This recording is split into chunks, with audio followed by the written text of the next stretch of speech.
आज मैं भानगढ़ को सांप से आजाद करके रहूंगा। ओम स्वस्ति न इंद्रो वृद्धश्रवम स्वस्ति न पूषा विश्ववेदाम स्वस्ति नस्ताश्रयो अरिष्टनेमिं स्वस्ति नो बृहस्पति ददातु। ओम शांति शांति।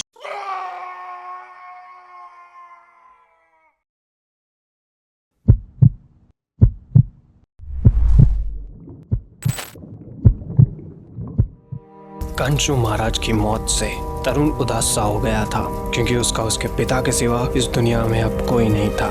लेकिन अंतिम संस्कार के समय तरुण के दिमाग में एक ही बात घूम रही थी, उसके बाबा भानगढ़ किले को श्राप से आजाद करवाने के पीछे क्यों पड़े थे।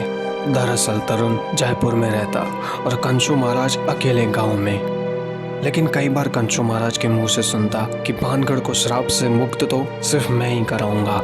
और आज इस घटना से तो तय हो गया था कि जरूर कंचू महाराज और भानगढ़ किले का कोई अलग ही मामला चल रहा था, क्योंकि जो भी उस किले में जाता उसका बाल तक वापस नहीं मिलता था। लेकिन मृत अवस्था में कंचू महाराज को तो पूरा का पूरा शरीर मिल गया था। तरुण बहुत असमंजस में था कि ये भानगढ़ किला जरूरत से ज्यादा राज समेटे बैठा है।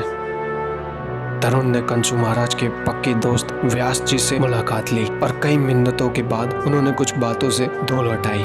उन्होंने बताया कि तरुण कंचू महाराज का एक आखिरी वंशज है, क्योंकि कंचू महाराज अनाथ आश्रम में पले बड़े थे। उनकी यह बात सिर्फ तरुण की माँ जानती थी। फिर उन्होंने कंचू से शादी की। फिर बीवी के जाने के बाद पता नहीं एक रात क्या हुआ कि उन्होंने तुम्हें जयपुर भेज दिया और रोज रोज भानगढ़ किले के आसपास भटकते। व्यास जी ने आगे कहा कि वो जब भी उन्हें समझाते तो कंचू महाराज श्राप मुक्ति की बातें करते रहते और ज्यादा किसी से बात भी नहीं करते। तरुण को अब बस इतनी जानकारी मिल पाई क्योंकि मौत के कुछ दिनों पहले कंचू महाराज किसी से मिलते जुलते नहीं थे, बस भानगढ़ के आसपास घूमते रहते। तरुण उस दिन गांव में सबसे मिल मिल के थक चुका था और भानगढ़ किले के बारे में सोचते सोचते सो गया। तभी उसे एक सपना आता है। तरुण बेटा मुझे यहाँ से मुक्त करवा दो। तरुण बेटा मुझे यहाँ से मुक्त करवा दो। तरुण बेटा मुझे यहाँ से मुक्त करवा दो। तरुण बेटा मैं तेरा बाबा, मुझे यहाँ से मुक्त करवा दो। सुबह 5:45 बजे अचानक तरुण की आंख खुली। वो पसीने से तरबतर था। वो आईने में देख इस बारे में सोच रहा था, आखिर उसके बाबा उससे सपने में मुक्ति क्यों मांग रहे थे, और वो भी भानगढ़ में। कहीं उसके बाबा उसे कोई संकेत तो नहीं दे रहे। तरुण उसी दिन के उजाले में भानगढ़ के अंदर जाता है, जहाँ बहुत सारे प्रवासी आए हुए थे। पर खैर तरुण तो उस जगह पहले गया जहाँ उसके बाबा की लाश मिली थी। तरुण यहाँ वहाँ देखने लगा, शायद उसे कुछ मिल जाए। तभी सपने वाली चीज असल में होने लगी। उसके बाबा की आवाज आने लगी। तरुण यहाँ वहाँ देखने लगा, ढूंढने लगा, लेकिन फिर भी सिर्फ उसके कानों में यह आवाज गूंजे जा रही थी। मुझे यहाँ से मुक्त करवा दो। तरुण बेटा मुझे मुक्त करवाओ। तरुण बेटा मुझे यहाँ से मुक्त करवाओ। तरुण वहाँ से भाग जाता है और सीधा अपने घर जाके सांस लेता है। वो चैन की सांस ले ही रहा था कि उसे एक बात दिमाग में आई। उसके पिता कंचू महाराज के परिवार में तो कोई नहीं था, लेकिन उसके माँ यानी कंचू महाराज की बीवी के परिवार वाले तो है ना। तरुण के नाना बंसीराम कुछ तो जानते होंगे ही कि कंचू महाराज भानगढ़ किले को मुक्ति दिलाने के पीछे क्यों पड़े थे, क्योंकि आखिरकार बंसीराम ने अपनी बेटी किसी को सौंपने से पहले उसकी कुछ तो जानकारी रखी होगी ना। और अगर ज्यादा नहीं तो उनके जवानी के चाल चलन से तो वाकिफ होंगे ना। क्या पता उससे ही कुछ मदद हो जाए।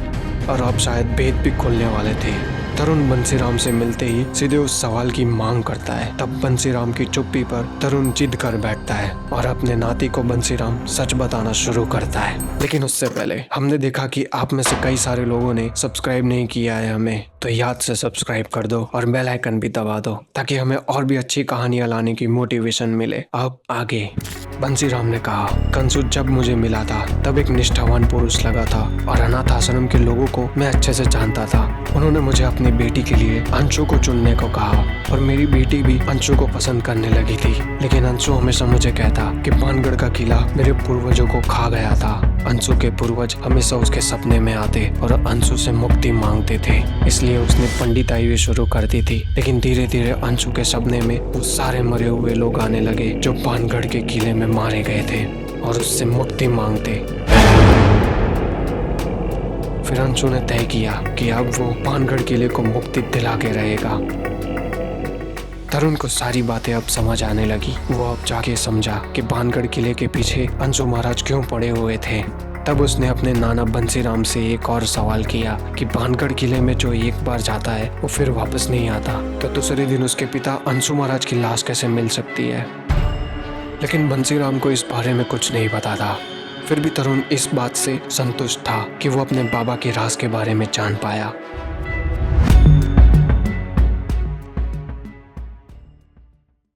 ठीक 64 साल बाद वृद्ध अवस्था में तरुण भी भानगढ़ किले के अंदर पूजा कर रहा था।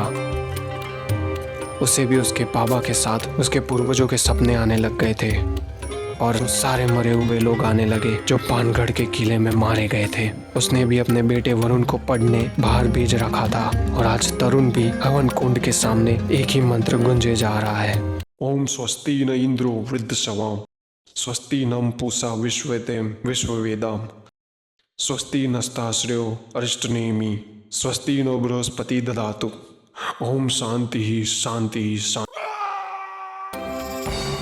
वीडियो अच्छा लगा हो तो लाइक करना। अब अगर तुम्हें जानना है कि मेघालय की लिकाई नाम की औरत को अपने बच्चे को क्यों खाना पड़ा तो नौका लिकाई झरने के वीडियो पर क्लिक करें। और अगर जानना है कि कर्नाटक में क्यों एक भेड़िया मानव छोटी बच्चियों को रोज उठा ले जाता था तो उसे नरबक से भेड़िए पे क्लिक करके देख सकते हो। अब मिलते हैं किसी और नए खौफनाक किस्से में।